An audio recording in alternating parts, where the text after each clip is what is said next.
All right, hello, ladies and gentlemen. My name is Mike. I'm here once again for today's open webinar. In a moment, we're going to really jump in. I'm just going to give everybody another minute or two to jump in here. We had a lot of registrants today, so I want to make sure we get in as much people as we can. Today is really a part one of a two-part discussion here. We're really starting today going over the beginning of the scheduling, covering how you enter the resources, then how that correlates to the schedule, how you utilize the packages and the reservation types on there. That's what we're mainly discussing in an effort to really start from the beginning, kind of stop for a second and restart the discussion, how we can use the schedule, especially with everything going on now with the virus, and also allowing you guys, giving you some workarounds and some other ideas on how to make sure you have the right amount of people in your facility during on an hourly basis or whatever it might be, depending on where you're located throughout the country as well. All right, so we'll give it about another minute or two here. We'll make sure everybody's able to jump in, then we'll get underway.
All right, so looks like we have a lot of you in here. So just before we begin, just want to make sure that if everybody wants to either raise their hand or just write into the question, just want to make sure everybody can hear me before we do begin.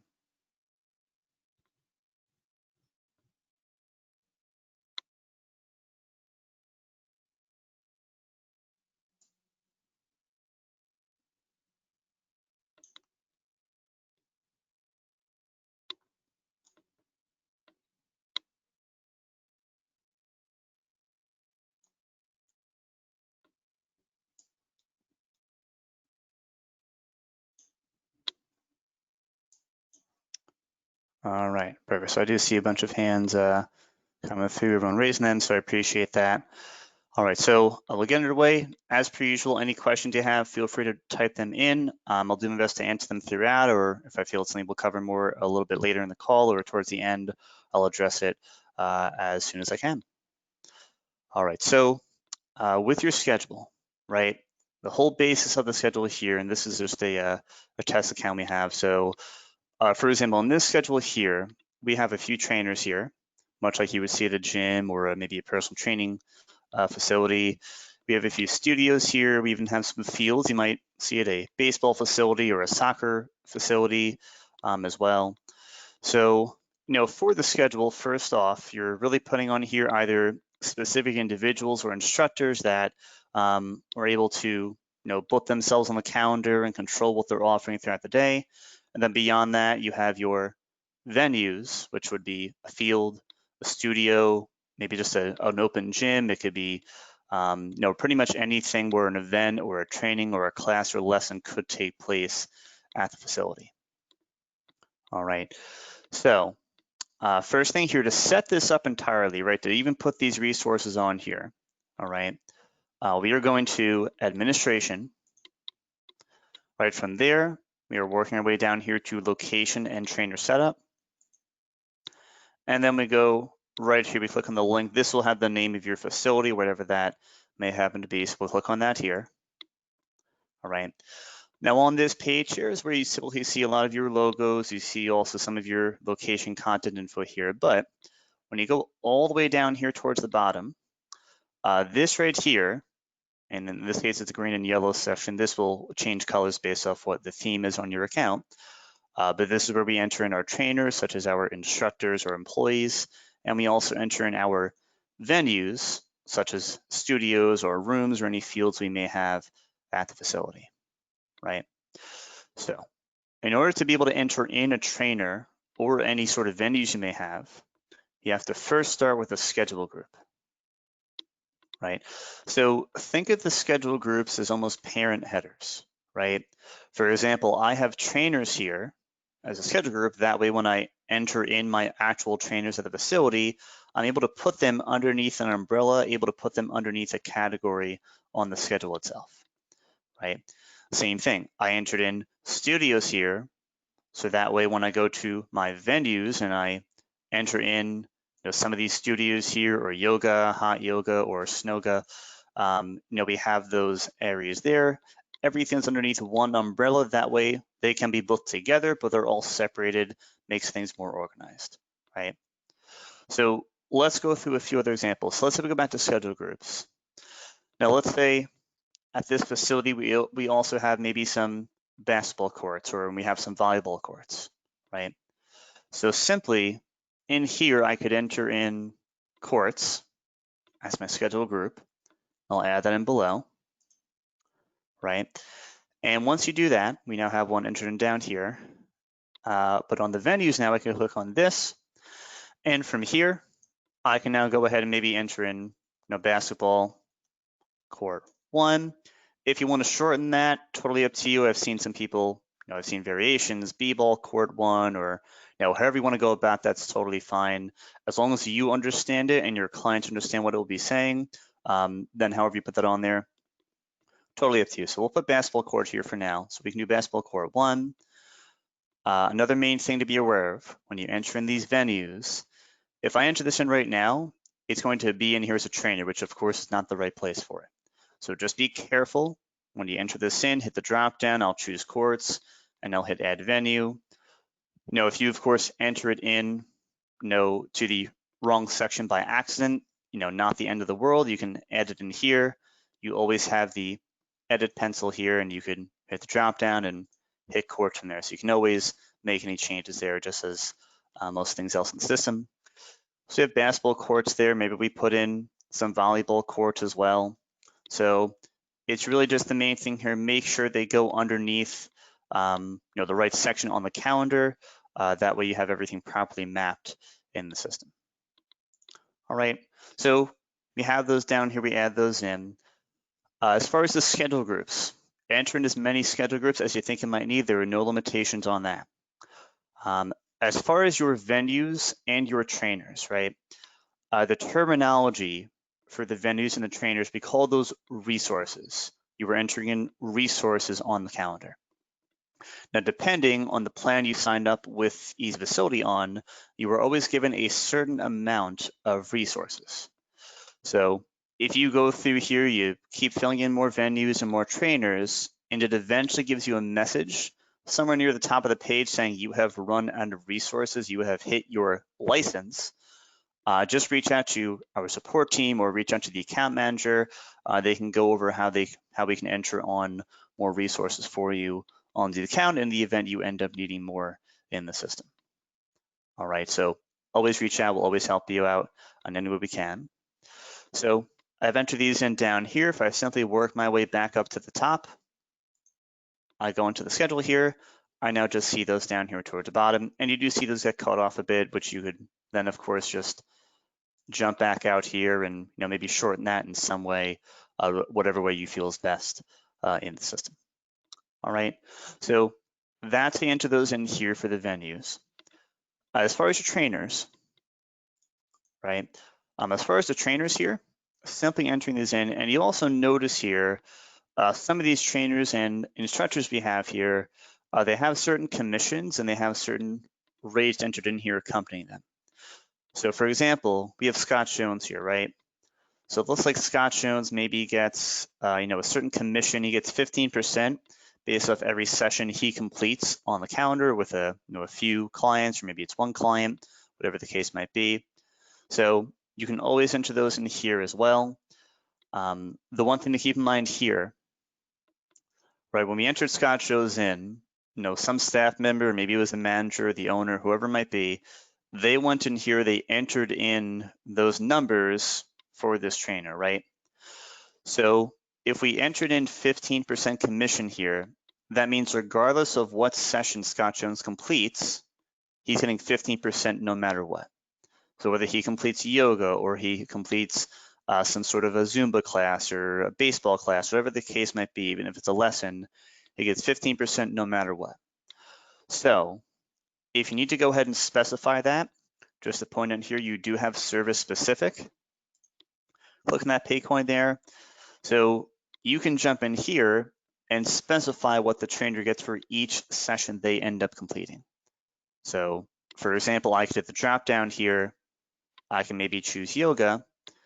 And in here, maybe I say, okay, Scott Jones gets, maybe he gets $20 for every yoga session he completes. If they get a certain amount per attendee, have that here, but most cases we see it's per session. So hit per session, so they get $20 per session they complete. So you have that there as a flat rate. You can also hit session commission rate on the right and just put in 15% here, meaning he gets 15% for yoga. And I can enter this in, but then maybe for a different class, they get a different rate there. And I promise you won't get that page there. This is just the test account we're using. But that is the overall idea there. You enter the specific rates they get in here, and you can specify for each class or lesson they work with there.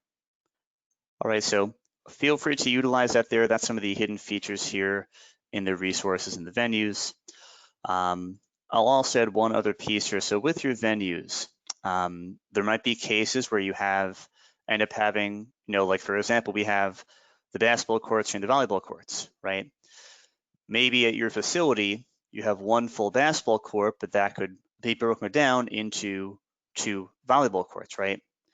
So if something like that was the case, what you would then do here is, for example, you could enter in, let's say, instead of this saying courts here, this could instead be maybe court 1, right? Or maybe you put basketball court 1, but we have court 1 there. So then in the venues here, right, I could take this out for a moment, and I could then change this to say volleyball court 1 and volleyball court 2.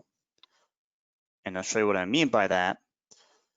The reason you would then have that set there is so that way on the calendar, if somebody needs to book that entire basketball court, you can do that there. But if somebody just needs to rent out one volleyball court, or they need to rent out both there, you can set that up too. So this way it gives you more flexibility. So those are underneath court 1 now. So if we jump back up here and we go into the schedule, I can now book the entirety of court 1 by hitting that white circle. When I hover over that, goes to the green check mark. So when I book something in here now, it's going to block off both courts there. If I choose a reservation type, maybe we just put group training here, for example, and it puts the time in. So when I save and finish, I'm now blocking off the entirety of court 1. Maybe there's a basketball group training session taking place there. But then, of course, I can just block off court 1 by itself or court 2 by itself. So, there are different ways. There are some flexibility options like that too. So definitely feel free to play around with that there. This could even just be, basketball court 1 as a schedule group, and then down here is court 1, court 2, because then maybe you have people renting out or utilizing half basketball court. So all sorts of different variations you can go over here. So please feel free to jump in with that as well. All right, so that's how you would access the resources, the venues, and the trainers you have. So feel free, once again, that's right down here in location trainer setup. Another piece of setting up the schedule here is also your facility hours. So facility hours on the right side there. Now, your facility hours here are not necessarily representing your open to close times. What it's really meant for here is for booking. So your start time should always be the earliest time you would accept a booking, whether it's a training, a rental, or no matter what it is, a lesson, class. And the end time should really represent the latest time a booking of some sort would run up until as well. So maybe the last time you set the booking is at 10 o'clock and it runs for maybe an hour, all your books run for an hour, put 11 there. Or maybe just put midnight to give yourself more room to work with. So be mindful with this too. So right now we're saying here that Monday through Friday, the earliest time we accept bookings is at 5 a.m. They run till about midnight every, almost every day there, except for Thursday runs to 8 p.m. So they all, of course, don't have to be the same. You can mix and match them and, of course, update them at any point in time you need to as well. Now, for some of you that maybe, for example, are closed on a Monday or you're always closed on a Sunday maybe. So for example, if let's say you're always closed on Sundays, then check off the box here. That way nobody accidentally books something there. All of Sunday will be completely blocked off from that point. With that being said as well, and we'll get into this too, if maybe, like for example, I think Christmas this year is on a Friday. So maybe for some of you who are closed for that holiday, you were gonna block that day off to make sure nobody books anything. For something like that, you wouldn't really go here and check it off because then you have to go there, check it off, and then when that day is over, you have to uncheck it there. There is a different way just to block off one whole day, in one shot to make sure nobody books that just for a holiday, or maybe it's a day where something's being worked on, like maybe one of the studios is being remodeled, or you're having something worked on for a basketball court or a volleyball court. So there's different ways you can block things off on the calendar as well. All right, and we'll come to that too. But those are your facility hours, so definitely feel free to set that up. And like I said, you can modify that at any time you need to. All right, so before we get into the schedule, we have to understand what we're putting on there, right? So on the schedule, you're really putting on there a reservation type, you're putting on there a package plan, or you may be putting on even a rental of some sort as well. So over on the left here, you have the packages, right? And the package plans is essentially how the client pays for and how they book into those sessions you offer on the calendar. But before you can set any of those up, you need to first set up a reservation type, right? And as you'll see here in this list, the reservation type is simply just a list of the different classes or trainings or lessons you offer at the facility. So we have a few in here. We have yoga, we have member classes, we have a different yoga class, we have group training. We even have a few things in here for team tryouts or different personal training events. So there's no limits in here. Whatever you offer on the calendar for clients to book into, feel free to put that in here. Typically what we see in here is a class or a lesson or a personal training or some sort of a semi-private or a semi-private group training. So really mostly classes, trainings, different lessons you may offer at the facility. A few of you even see in here, I'm sure that we have even like Zoom small group training or a yoga live stream for the new Zoom integration and the video library we have. So you could even specify things like that. That way it's a bit easier, a bit simpler to understand with your staff members. This is what's a small group training at the facility, but what's more of a Zoom small group training as well. So specify and break this down as much as you need to as well. For the reservation types, you were really just entering the name of that class or that session you are offering. Down here, can schedule. Typically leave that checked off to make sure that you can actually place it on the calendar and clients can book into it. Cancel, meaning that the client must, they have to pay for that. They have to use a package plan to book in and pay for that too. Class size, what is the max class size you're offering? So if I put 15 here, for example, I'm allowing a maximum amount of 15 people to book into the session here. You can assign a color here if you want to. However, do keep in mind that if you leave this open here, you don't fill a color in, on the calendar, it'll assign a color automatically based off the attendance. So for example, if we book a yoga on the calendar and there was no color here, and it was fully booked up, it would be in red because there's no spots left.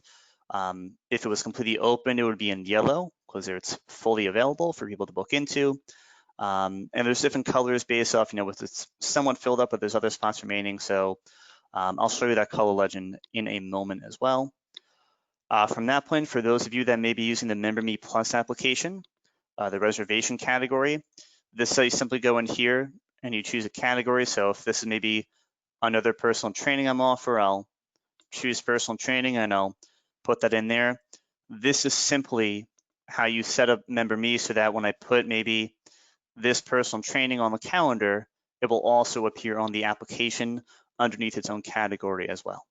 So if you're using MemberMe Plus and you want to make these available to book into, this here is vital. Make sure that is available for people to book in, and that way they can see it on the app as well.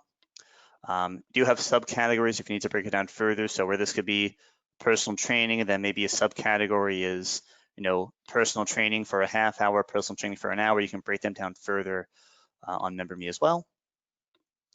Then down here's the session length. So, just how long does this run for on a given day? So I could say this runs for an hour. That's for one day. I get a lot of questions during trainings. This is just for a given day.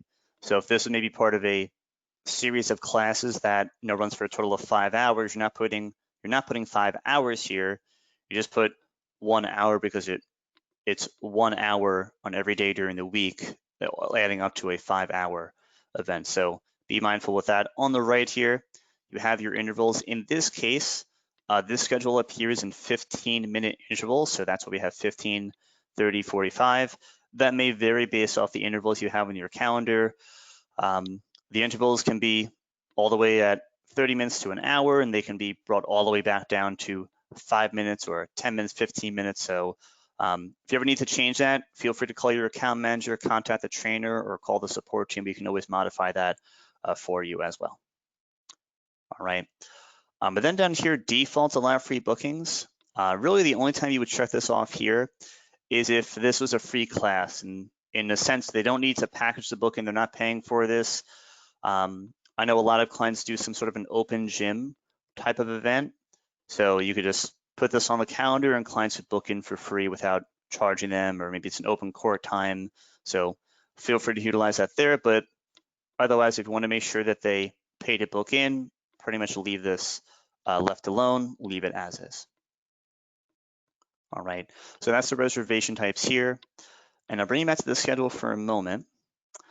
So that color legend I was referring to is right here on the schedule on the top right. So when you click on this, right, you see here some default colors to start off with. So like I said, if you put, for example, a group training here on the calendar and there was no color assigned to this specifically, it would be in yellow because it's open.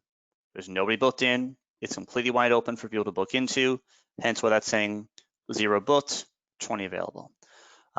If it was partially booked, maybe there was 5 people booked in here and there were 15 spots available, it would be in green. It's partially open. And if it's in red, like I said, it is fully booked up. There are no other spots remaining. Beyond that, if you offer rentals where clients can look on the calendar and they can book themselves into any open time of their choosing, down here, that would be in orange, just representing the rental itself. And some other ones down here relate to some of the service-specific items. If you're just marking on floor hours for people to get commissions on, or unavailable, for example, is how you would block off a specific venue or trainer if they weren't available on that day. So there are some other options like that as well. Now, in the event you do decide to color coordinate, which by all means go ahead. So you see on group training here, on the top left, we have that yellow corner indicator. It means the same thing, it's fully wide open. It's just we have those down here. So if you don't assign a color, you follow the default colors up here. If you do assign colors, then you follow the corner indicators down here, which really mean the same things for the most part there. All right. And once again, if you do put custom colors in here, you can track those colors you entered in, and you can, of course, always go back and modify them as you need to as well. All right, so that is that color legend. And of course, feel free to use that as reference and get associated with that as you need to. All right, so then once you create the reservation type, you can then create a package plan. The reason you can't create a package plan before creating a reservation type is because, as you'll see in here, every package plan that you have in here, whether they're, no matter what they're for, what class or lesson or training they're for, they all need to be assigned to a reservation type. So I can't just enter a package plan without having created any reservation types, because then I can't assign to anything, right? Like, for example, this is a per session package plan for a live stream yoga session. We have some packages down here just for regular yoga, or we have a unlimited group class feature for classes or lessons that are only available for members, hence people that have memberships versus those who do not. We have some personal training packages, even once again with some special Zoom offers and discounts. It looks to be there. So a ton of options with that. So when you open this up here, the main thing with the package plans, and I noticed this as well, when you hit add new package plan, you don't then click on this again. You then look down here where it's saying individual or recurring. Now, individual you would use if you're just offering, some typical package plans where, like we have down here, for example, this is a 10-pack of sessions, and when I click on individual here, I enter in the reservation type it's associated with, the description, which is really acting as the name of it. I enter in how many sessions you're getting. So if I say we're getting, 10 sessions here, that way when they buy it, they get 10 sessions. We enter in the start date. Maybe I say you buy these 10 sessions, you now have 2 months to use it. So saying I get these 10 sessions, if I don't use them within those 2 months, then it expires. So there are some features with that. Don't pay too much attention to this end date here unless you put in a specific start date up there. If you default this to the sale date, that's just going in here as if you were to sell today. Booking out of range. If you put this to disallow, that means when this expires after 2 months of the purchase date, if maybe they only use 8 sessions, they left 2 sessions behind, that essentially means that they no longer can access those 2 sessions. They have expired. If they want to start booking again, they have to make a new payment in the system. All right. So that's some of the setup here. So with the individual packages, you're more using this if you're just offering them, free reign. I buy 10 sessions, I can use it whenever they want to, or just to simply say, you get these 10 sessions, you have this long to use it. If you don't use them all in that time, it will expire, then you have to buy something new. So the individual gives you a bit more flexibility on how long the clients can use those sessions for. Now, the recurring package plan is a little bit different. So a recurring package plan, you would use this more if, for example, you want to offer maybe a member at your facility a package plan where they can book into 2 sessions a week, but only 2 sessions a week. So for example, maybe this is for yoga, and I say, okay, I want to give my client 2 sessions a week, but when they use that second session, they can no longer attend any sessions that week. They have to wait till the next week to use their next set of 2 sessions. So in the sessions here, I could enter in 2 here, just to simply say I'm giving this client 2 sessions. Then from here, start date, if you leave it blank, it will default to the sale date. If you fill one in, then we'll have a specific start date once again. Booking out of range means the same thing. So we'll put it to disallow here maybe. But when you hit next here is where the really key information goes in. So I'm saying here, giving the client 2 sessions a week, but I want to make sure they can only use 2 sessions a week. They can't try to use a 3rd session that week and maybe steal a session, right?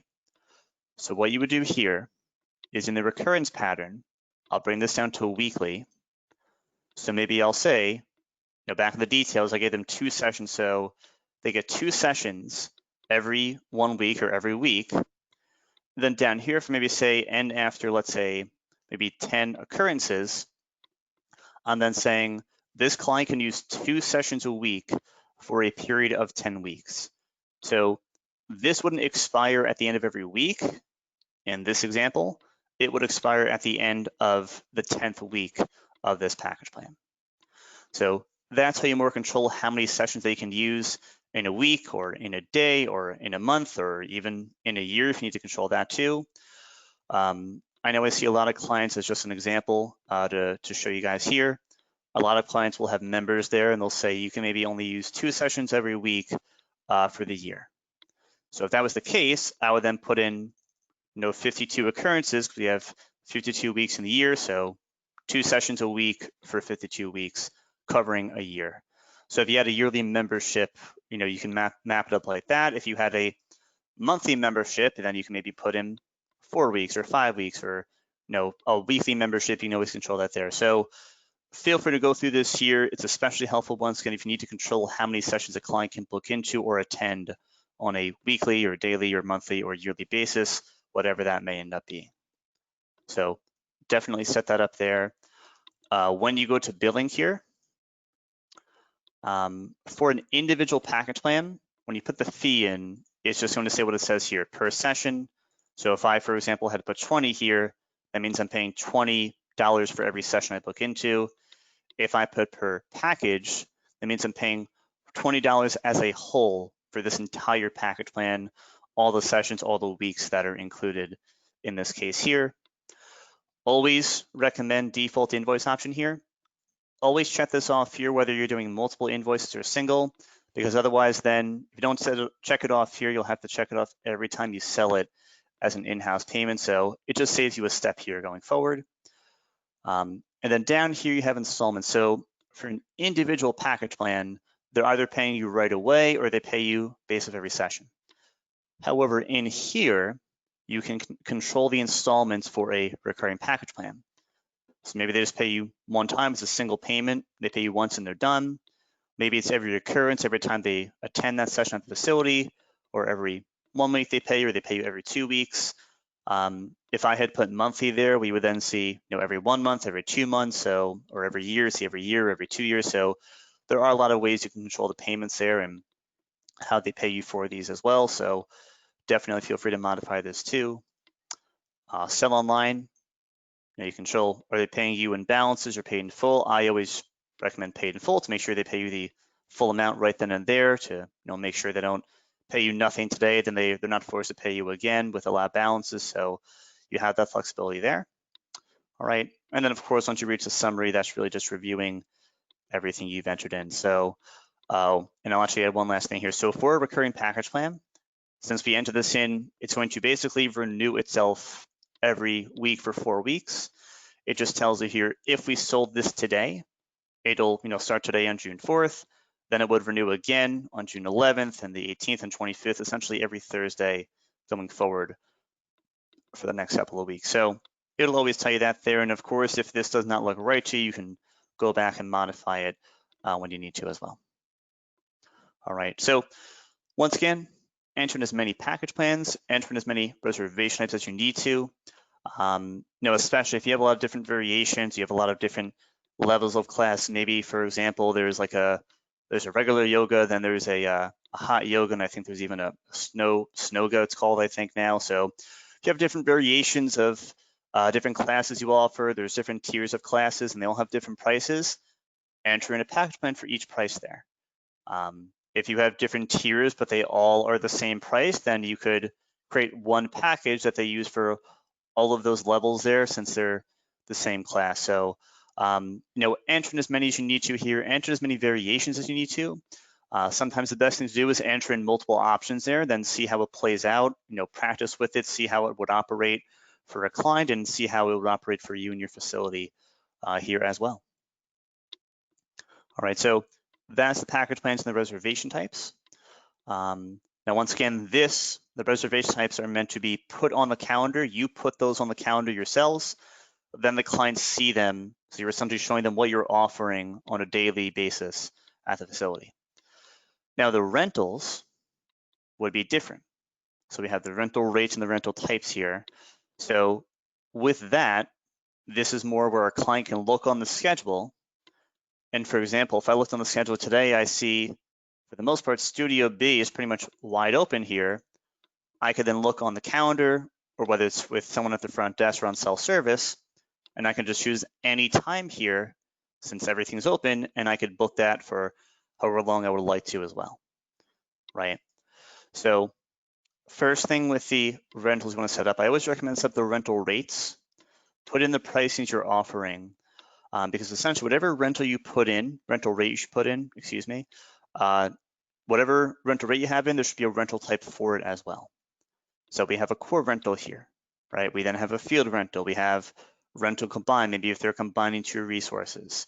We also have like rental per occurrence or per resource, or rental separate. That's for some different billing options there. If you're billing them per occurrence, per resource there. But for example, we have core rental here. So that would mean over in the rental types, I have a core rental here as well. The reason, because like, for example, we maybe have a half court rental and a full court rental, right? Even though those will most likely be 2 different rates, and you're thinking you probably could leave this as one rental type here. If you end up using self-service, right, for the rentals, you can only attach one rental rate to one rental type. So I couldn't take that half court and that full court rental and attach it to one type here. I would need in here a half court rental and then a full court rental. You can only attach one rate to one type for self-service. In the event you may not use self-service, then not as big of a deal. You can just choose a court rental, put it on the calendar, and then you can choose yourself what rate would be associated with that as well. So have those options there. The rental type is kind of like the reservation type. You're merely entering the name, and you can choose to assign a color here if you wish.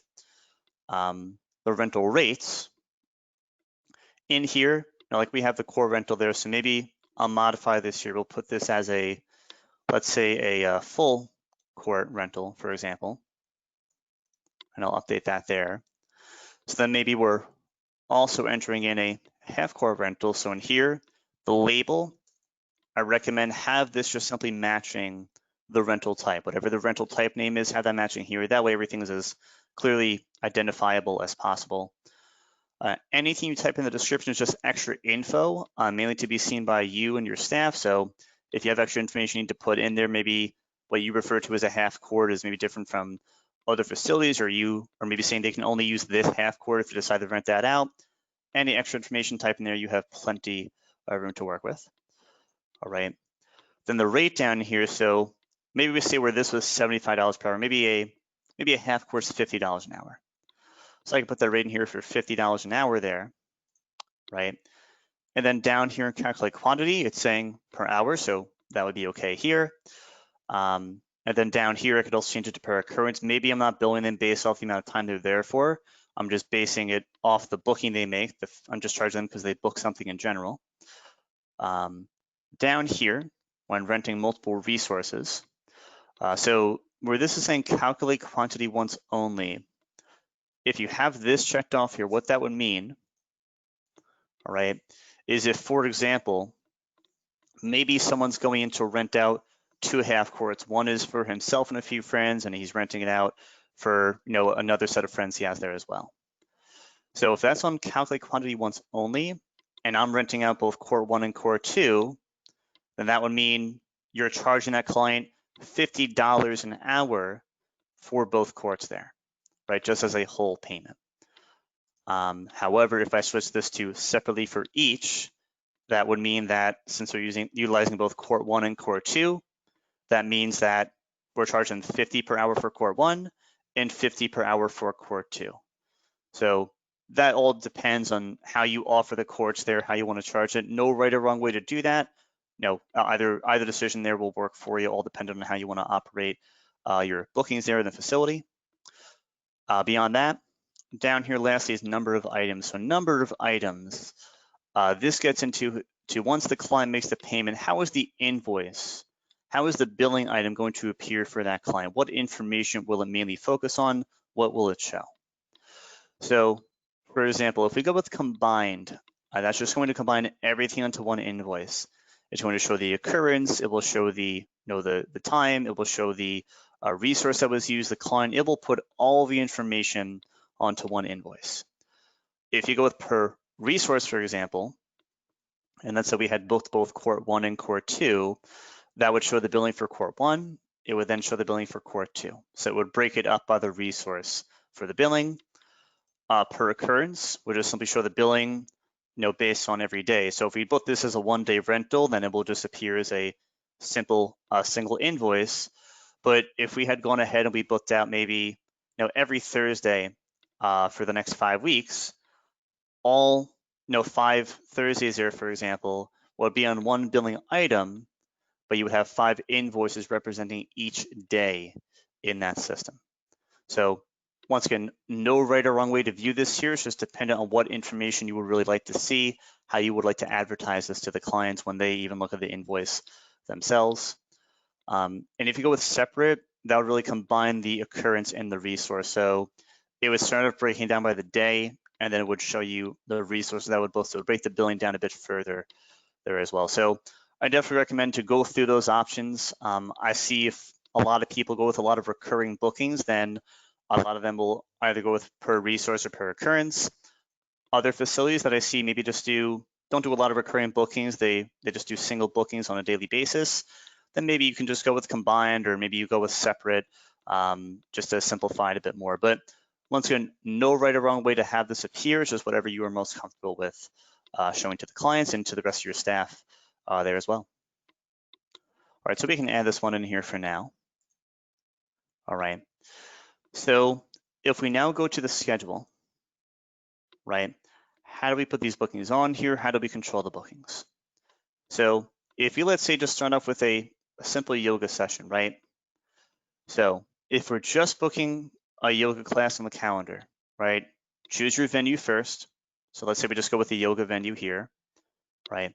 So let's say this is running, at the facility today starting at noon.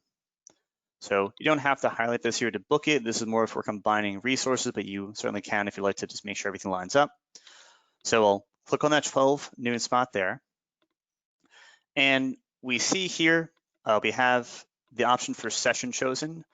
Anything is reservation type, the general term for it, whether it's a class or training or a lesson, camp or clinic, the general term is session here. Obviously, if we're gonna have clients to rent out spaces there, then we go with rental here. And special we'll get to, that's just to block off time on the calendar. All right, but in session here, all I would have to do is go to the reservation type down here, hit the drop down. Let's say I just go ahead and click on yoga. When you click on the reservation type here, all the information fills in for you. It fills in the class size, it fills in the title, what you're referring to it as. And like I mentioned before, since this schedule is set up in 15-minute intervals, but this runs for 1 hour, right? This message up here is just telling you that it changed it here to run for 1 hour automatically, just taking a bit of an extra step off of your hands there. So we hit OK. We have this running from 12 to 1. Down here, once again, we mentioned if this was maybe part of a Zoom integration, it's going to be a live session, a live workout. You can choose who the Zoom user is, and let's say it's me, and then right in here, I could hit that checkbox for create Zoom meeting, and then it would create the Zoom meeting link from that point. And we'll touch on that more in the part 2. We'll go through more of the actual self-service side of it as well. But from here, I could just hit save and finish. This booking has now been made available on the calendar. And if a client walks in, you would click on this here, hit register client up above, and then type in the name of the client and book them in from there. Maybe we choose John Doe, and he books in with the yoga package here. I could just hit this package and they book in there. However, there is also the recurring feature here. So maybe there is a yoga session offered at the facility every Thursday, maybe running from, let's say, 2 to 3 here going forward. So if something like that was the case, I could just check off, click into that cell there as well. Do the same thing, choose your class. We'll go with class, we'll go with yoga here. But down below, you will not hit save and finish. You won't hit save and end clients. You will first go down here, hit number 2, which is select the recurring pattern. So we're now just going to tell the system how we are copying this going forward out in the system. So for example, there's really only 3 steps you need to follow here, right? So the first step here, you're choosing a pattern, right? What is the recurrence here? What is the multiplication here? So we'll hit the drop down. Maybe I'll go with weekly because we're putting this on a weekly recurrence every Thursday going forward, right? So that's your first step, choosing a pattern. You also have daily and bi-weekly and monthly or yearly and other options as well. The second step is going down here to on these days. So if this was just every Thursday, then I'm all set. I can leave it on Thursday here. But maybe this wasn't only every Thursday, maybe it's every Thursday and Friday, or Thursday, Friday, Saturday. So you can always add more days here to add to the recurrence. It will simply, if we put Friday here, it will put it in with the yoga resource and we'll add that time from 2 to 3 there as well. All right. But then from here, your third step is your range. There's 2 ways of setting this up. I really like one way more than the other. And after total sessions, if this was maybe a very short recurrence, maybe it's only running for 4 or 5 weeks out, I can just put maybe end after 4 total sessions, meaning it will run for a total of 4 weeks. However, if this is running maybe for a full year or maybe a couple of months, something a bit longer, go with end by this date, because doing this here, you actually go through the dates here. So this way, like as you go through the dates here, maybe we see we're conflicting with a holiday. Maybe this runs till the end of November, but we have Thanksgiving right at the end of November. So maybe I would click on this Thursday here, but then I go back, maybe say, what, we'll just put this to the 19th. Maybe we're closed on that day. So just gives you a bit more notice here. It's a bit easier to see if you're conflicting with something before you book it. So let's say we do book this on the 26th, though. We don't realize it, right? So before we go forward, once again, 3 steps here. Your pattern on these days in the range. This right here, everything I'm highlighting right here, do not click on that. This is just here to kind of notify you and remind you of the initial booking you made. If you change something here, like for example, if I took this end date, put this out to the end of November, then you would have a problem, because it's going to block off every day and every time in that yoga venue running from 2 o'clock all the way to November 26th on the day. You're basically blocking off every day going forward. So really don't touch on anything here. It's just those 3 steps, the pattern, what days you're using, and the range as well. All right. So if I go from here and I hit add new occurrences, right? But we'll notice down here, right, is in this example, we have booked a total, and we've blocked off essentially 26 reservations here. So down below, we have, the start date. We see here is the start date, the end date on the same day there. But as long as everything here is in green, you have no conflicts. Everything is safe to be booked. And we see this goes to the end of the 26th there. Now, in the event you were booking through a holiday, sometimes it's best to book through it, then delete it after the fact. So for example, like the 26th here is a holiday, just check off the box, hit delete checked up above, and that way it's simply removed from the calendar there. For example, once again, if August 6th here, for example, is a holiday, check off that box and delete it. Especially if the holiday or the thing that's causing a conflict there is in the middle of the recurrence there, just book it through it, then delete it. Otherwise, you have to book every day before it and then every day after it. So would be a lot of back and forth there.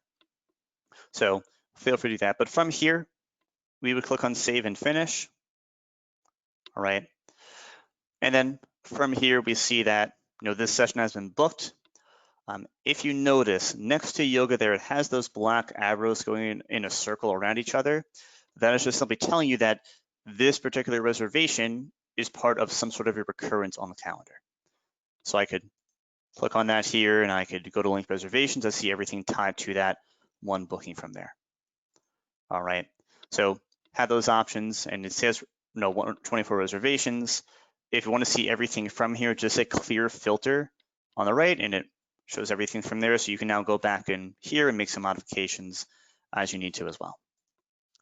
All right, so that's how you make those recurrences there. I'll also say this: if you ever book out a lot of recurrences, maybe over about 100 or so, if it gives you a message saying it may take some time, just hit OK. It won't usually take that long, but just give it some time. It's trying to make sure it safely puts everything on there without causing like an error as it books there. So just be patient with it. It will book those on there for you in a matter of time. And then one other thing I really wanted to show you guys here today, and I've seen this for a lot of facilities doing now. So, of course, we're getting ready to introduce the checkout feature, which is going to be very helpful, and we'll get some information on that in a little bit as well. But something I've seen a lot of other facilities start to do as well is they'll actually, maybe for right now, they're just having people walk into the facility to just work out or just participate in maybe a class that's being offered throughout the day. So a lot of people have done, they've actually have hidden, which if you see those minus signs or you click on that, that hides those filters. So for example, a lot of people would hide a lot of the spaces here, and maybe they only show like 1 or 2 here, for example, right? So maybe, for example, this facility is only showing Studio A, and they're really only using this to track how many people walk in, every hour. So what you could do here, we have a feature here called splits. So for example, if the only class you were offering every day was maybe yoga, for example, go to your earliest time, which in this case would be 5 a.m. All right. And in here, do the same thing you normally would, hit the drop down, and go ahead and click on yoga. All right.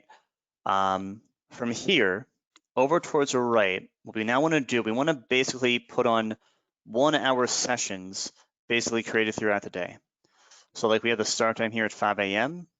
I could simply now go to my end time. And for example, this is a Thursday, so I believe this goes to 8 p.m. here. Just put this down here to 8 p.m. And then down here where it says split, hit this drop down, put this to 1 hour. So when you go ahead and you hit save and finish here, right, I've now created multiple 1 hour bookings here on one day for clients to book into. The benefit of this, of course, is if you just offer this in general at the facility, then this kind of creates multiple one-day bookings in one shot. You could also then do this recurringly on every day. This is where something like this, you would get that message where it may take some time. But a lot of people then just have people book in. They make sure it's only up to 10 people, which I think generally speaking is what a lot of facilities are restricted to right now, but you could have always, of course, changed that class size there. So say people book in at the facility, they then check into this class, and that way you keep track of everyone who was in those classes there throughout the day. I guess last thing here, just because these were created together doesn't mean like, if I book into the 5 to 6 here, doesn't mean I booked into every other one here. These were created together, yes, but they're still separate individual bookings on the calendar. All right, so that's really the idea of how these bookings take place. We really wanted to focus on kind of the setup here in the back end of your admin account, the resources, the reservation types, the package plans, and the schedule here, different ways you could advertise this and utilize this at the facility.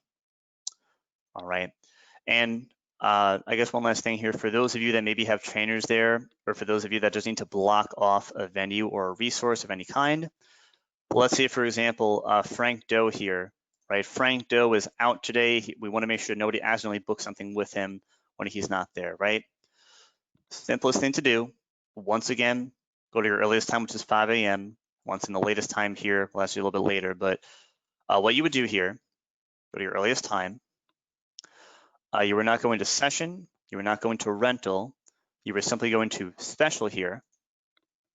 And in special, right, hit the reservation type, hit the drop down. I recommend choose individual, click on unavailable, so it literally reads as unavailable.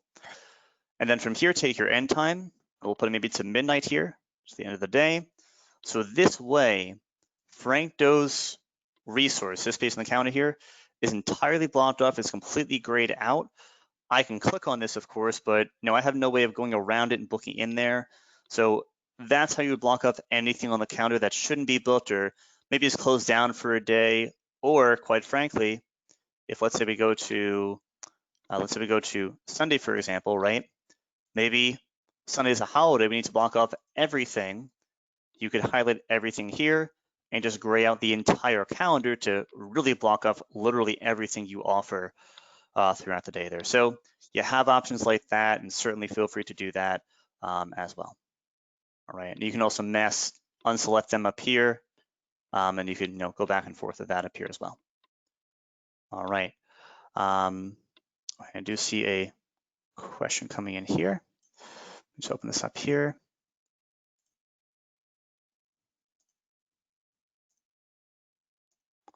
Okay, let me just open that up. Yep, absolutely. This video will be loaded up after the call. It will take a little while for them to load it up, but it is always available. I'll actually show you guys here where you can find this. So on the top right, we mentioned this in some other webinars we've done. On the top right here is a help icon. If you click on this here, this brings you to our support center, where you can really just find, you can look in here, type in a question you may have. I'll go here to look at some articles or how-to videos or online videos there. But all the way at the bottom, I'm gonna click on the EZF facility link here to go to the website. So when this video is loaded up here, on the kind of towards the right here where it says resources, go here to events and webinars. And in here is where you can access past webinars we've hosted. Like for right now, this is the one for today. You can still register for it. We'll have another one next week as well. But once this is loaded up, you'll see Send them down here. You can watch the replays for them as well. So you have those there, like the one from May 21st is still being loaded up there, so that'll be brought up soon, but you can always access this tab here and load them up. All right, so definitely feel free to access as you need to. Okay, so this may have already been answered. Is there a way to limit the amount of sessions someone can book?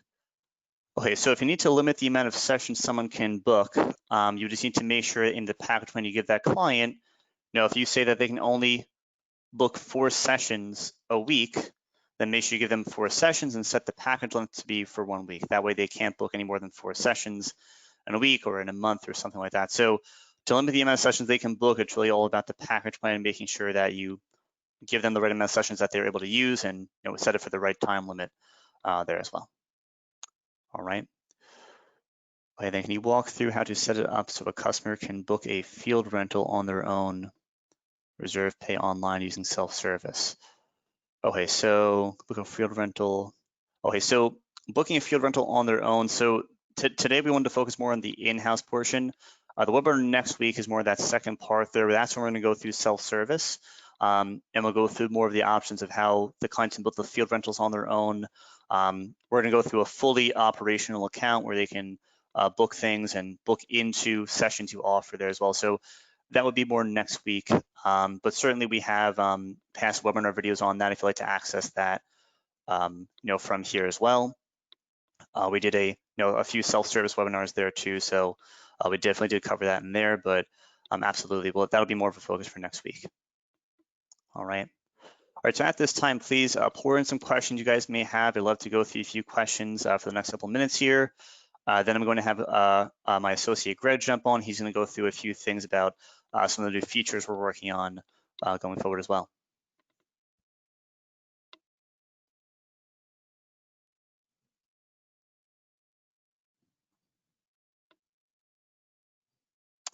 Okay, so how can we use this for club teams where they register for the year and pay in full or they pay monthly?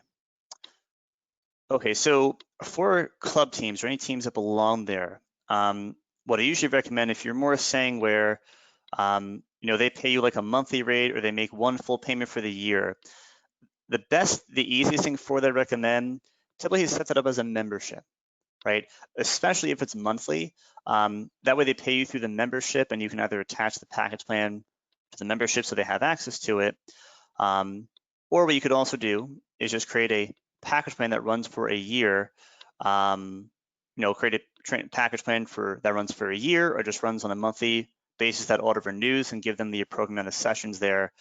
I recommend the membership more though, because usually with a club team, what we see is you'll have them pay for it through the membership, and then you give them the package plan to also run for the year, but where they have unlimited sessions. So you could put that on, the membership on maybe the name of the team as a client, and then attach the different accounts to that client profile as well. All right. So best off setting up as a membership, then attach the package plan to that so they can then share it with all the other players on that team. All right. Okay, can you make a training session recurring?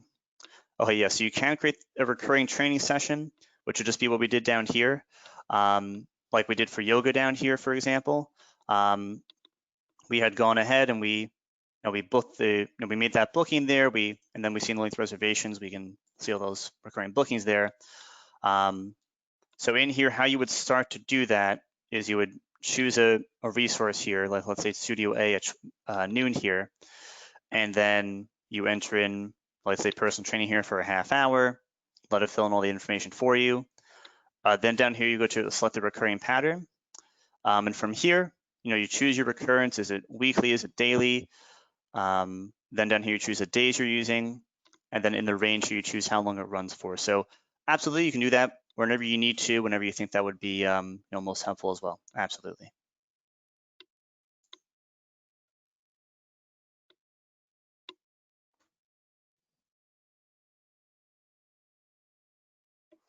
Okay, so res subcategory, that is something that would have to be turned on by a trainer or a staff member, support member. So you can always call them to turn it on.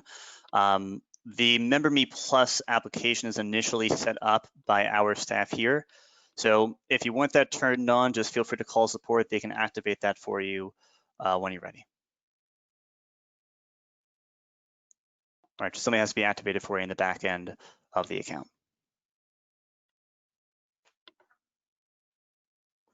No problem.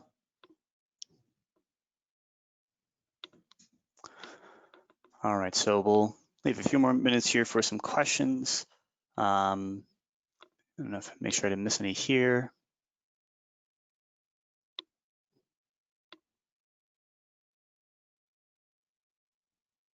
How do you use easy messaging? Okay, so easy messaging is it's basically like a SMS service where you can send out text to clients. If you want to learn more information about that, I would recommend you reach out to your account manager, and they can go about that. But essentially, easy messaging would attach to your client list, and as long as they have the the appropriate cell phone number in there, and they put in their SMS provider, you can then, it's basically like the email campaign where you're sending out almost like mass messages through text. So if you want to learn more about that, I would highly recommend you reach out to the account manager. They can go over that more with you there.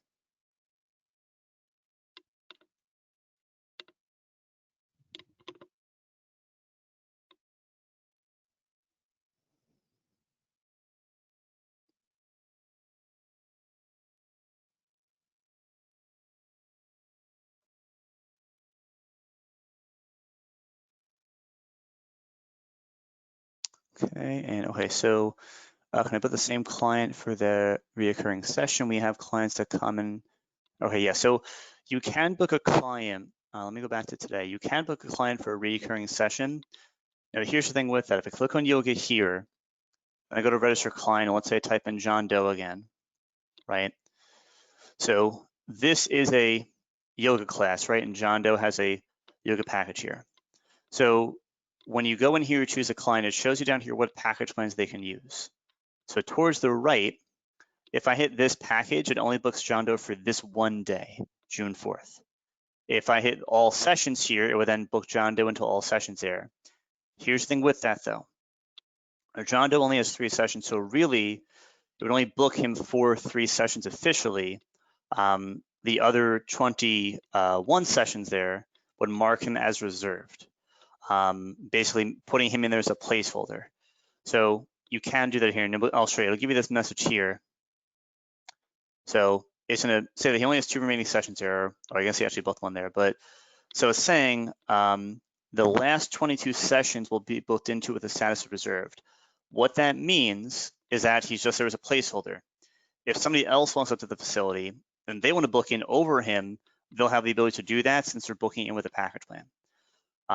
So you can do that. We just really recommend if they're booking out recurring sessions all at once, make sure they have enough package plans for it. Otherwise, like I could just here book remaining as reserved. So John Doe's now booked in, but no, so like this session he's booked in for. If I go to next Thursday on the 11th, he's booked into that here as well. Right, we see John Doe booked in with the status of scheduled. But if I go to the following week, which would be the 18th here, right? So you see how now it has that purple pink corner indicator? That means he's here as reserved. So, if this was like a class size of 1, for example, let's say, and somebody else walked in with a package plan and they book in here, John Doe would be bumped out, and then that person with the package plan would have priority. So you can do this here, just make sure that once John Doe gets his next set of sessions in the package plan, either he goes here himself to book in through self-service, or he goes to you or calls the front desk and someone books it for them there with the actual sessions he needs to use.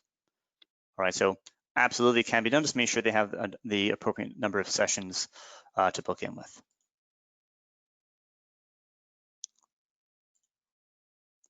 All right. All right, so what I'd like to do now, I'm going to pass it over to Greg now. Greg is going to jump on for a little bit, everyone, and he's going to go over some of the new features and some of the new integrations we're working on going forward.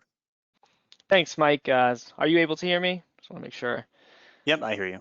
Awesome, fantastic. Again, thank you, Mike. We're very excited to show you guys today the checkout functionality. So going through the different initiatives that we're trying to create to help everyone during this COVID situation. The first thing that we did was create the video library so that you could post videos directly on self-service. That was the first thing that we were able to do for the COVID initiative. And then the next thing that we did was the Zoom integration, which Mike said that we'll be going through in our next webinar, but that's super cool to be able to create live stream Zoom classes using Easy Facility through self-service. So clients are able to launch the Zoom meeting, and the attendance gets marked, and it allows them to take their favorite classes wherever they are, and the trainers can do the same conducting their class. So the next thing that we're working on is the checkout functionality. So most of you, if not all of you, are using some sort of check-in functionality. When someone walks into the facility, they will put in their member number, and they'll be checked into the facility. Now, obviously, one of the biggest things that we have with the health situation going on is the process of limiting capacity and knowing how many people are actually in your facility at one time. So the one way to do that is with the check-in functionality is to add a check-out functionality, which obviously would then allow you to see a specific number of people who are in your facility at one time. So that's what we're trying to accomplish with this functionality. So as we jump into this quickly, not only do I want to show you what we have so far, but I also definitely want to get your feedback. And this is a great platform for you to see it and to give us some feedback on what we have so far. So the idea here is that with check-in right now, you have check-in stations. They're really not identifiable as to one station or another, where in the checkout functionality, as soon as the checkout functionality is turned on, there is going to be an identifier between a main station and a secondary station.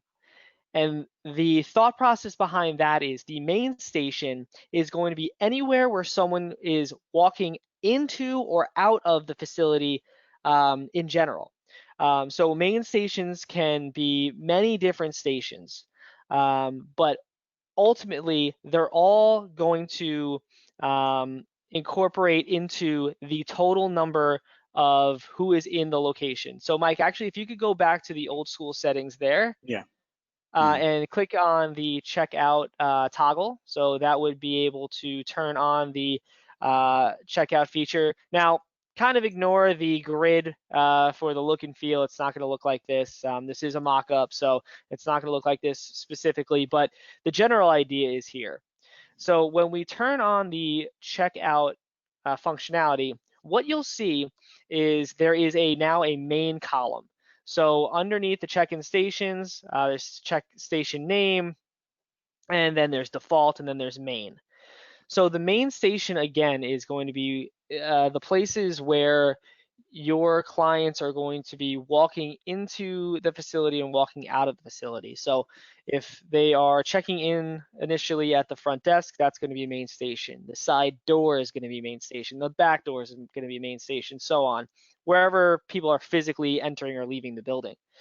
When someone enters the building or checks into a main station, you're going to see that there's a Bethpage maximum capacity there. So that is going to allow you to set how many people can actually be in our physical building or location at one time. So doesn't matter what main station they're coming into, wherever they're checking into, it's going to impact that main capacity.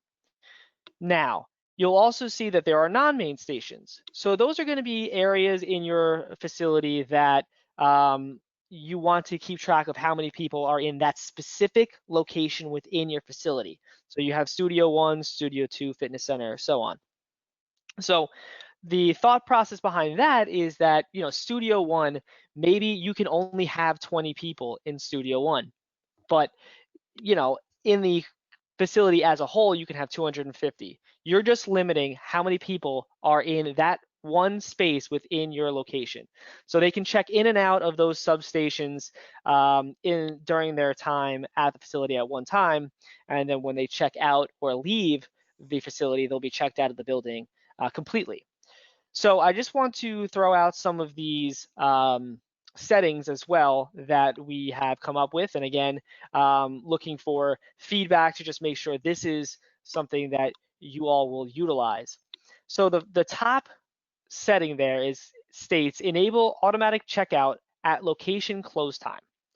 So when that setting is enabled, that's saying if for whatever reason someone walks out of the building, forgets to check out, which may happen, you are setting here that those clients will automatically be checked out based on the location's close time. So Mike actually went through this earlier in the training, and that's going to be based on your location settings.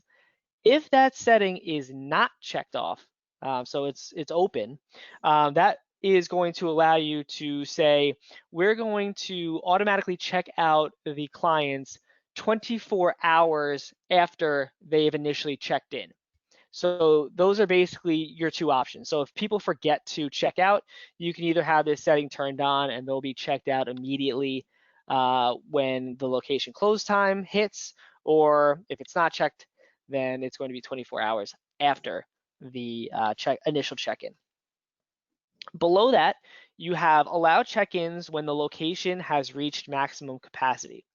So when that is selected, what you're going to do is allow people to continue to check into the facility even when you've hit your maximum capacity, because you'll know that you are at capacity or over capacity. You're aware of that, but you still want to allow people to come in. You're just aware that you're over capacity. If that is unselected, then 250, that's the amount of people who can come into the facility. That's it. The next time someone tries to check in, it's going to entrance into the facility.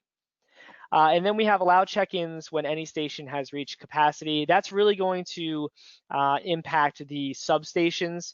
So it just allows you to have some flexibility between the location capacity and the secondary stations. So if you have the Studio One at maximum capacity 20, and you don't necessarily want to cap it at 20, a few more people could go into there if you want to. You just want to be alerted of that. You can allow that as well. So it's just allowing for additional flexibility with the capacities. So this is all administrative. So once this is turned on, you also get access to the check-in dashboard, which is where you can actually see how many people are checked into the facility at one time and who is actually checked into the facility. So I think this is super cool. So Mike is showing this now. This is a new dashboard that will be available when you have the checkout functionality enabled. So on the far left here, you're going to see it says Bethpage. That is your location total. So again, we talked about those main check-in stations. This is going to be the total people or clients who have checked into your facility at this time. So we can see that that's 30. And then you have your or secondary stations, I should say, to the right of that. So you can see that there's 30 people in the facility. There's 8 people in Studio One, 20 in Fitness Center, and so on and so forth. So again, harping on the main to secondary stations, when someone has entered Bethpage, the number will increase to 31. They will then check into Studio One. Let's say, for example, that would be 9 people in Studio One. If they check out of Studio One, that will decrease back to 8, but Bethpage will remain the same number as it was before because they're just checking out of a secondary station. They're not leaving the building as a whole. So you'll know as a facility owner that there's 30 people in the building and this is where they are. This is where they are. So I think that's super helpful. And if you scroll down to the bottom here, you can get a live view of where people have checked in, what time they've checked in, how long they've been there, and then have the ability to check them out. So you'll see on the right there that you have the ability to check them out. And again, that's helpful if you know you're looking at the check-in duration and someone's been there for 9 hours. You know they haven't been there for 9 hours. You can go ahead and check them out if you need to. So that gives you the information that you have there. Mike, if you scroll back up real quick. Mm-hmm. All right, you'll see that we have the stations. If you click on Studio One, that will allow you to see just Studio One. So we have some filtering that you have here, so you can see that information. If you scroll back up, you'll see that little arrow down there is going to allow you to download the information on this grid so that you can have it for your records. And another thing that this dashboard and this information is going to be helpful for is contact tracing, which is a lot of states are trying to ramp up at this point. So you can easily tell, who was in that studio and when were they there, so then people can contact each other if someone were to get sick. And then we have a previous view, which will be the last thing that we show here, is if you click on today, Mike. Mm-hmm. Let's see if this shows up here, and click on yesterday. All right, so it's going to show you Studio One, unfortunately, as mockups tend to do at certain points. But what you'd be able to do when you click on, just click on that one more time, Mike. What you'll see here is that you have the ability to select yesterday, last 7 days, last 30 days in custom, which is just going to give you a total of who checked in to these specific stations during that time frame. So let's say yes, we yesterday was able to be shown. It could say 250 people were at Bethpage. It just shows you the total people who have checked in, and then a list of everyone who checked in and the appropriate information for that date. So we are very excited to have this rolled out. Hopefully it'll be rolled out the middle end of this month, and it'll be available for your use. Again, if you have any questions, feedback, anything at all, you can contact us at feedback@ezfacility.com, or you can contact me directly. My email address is gbarra@ezfacility.com. That's G as in Greg, BARRA @ezfacility.com. I definitely want to hear any thoughts that you have here. And if there are any questions, I'd be happy to answer them. All right. Awesome. Thank you so much for that, Greg. And yeah, like Greg said, just reiterate, a lot of this stuff, we're just trying to put whatever we can to help you guys out with everything going on. So that is really today's webinar. Like I said, today was part one, going through the schedule and kind of how to utilize this to the best of your abilities. Next week when we speak, we'll have the link up for that soon. We'll be able to register for that as well. That'll be more going into self-service, getting more of the client's perspective of what they're able to see there. We'll go through more of how they book and buy things on their own and all the restrictions and different controls you can set up with that as well. All right. So everybody, thank you for joining us so much for today for the open webinar. We hope everyone stays healthy, happy, and everyone stays safe as well. Take care.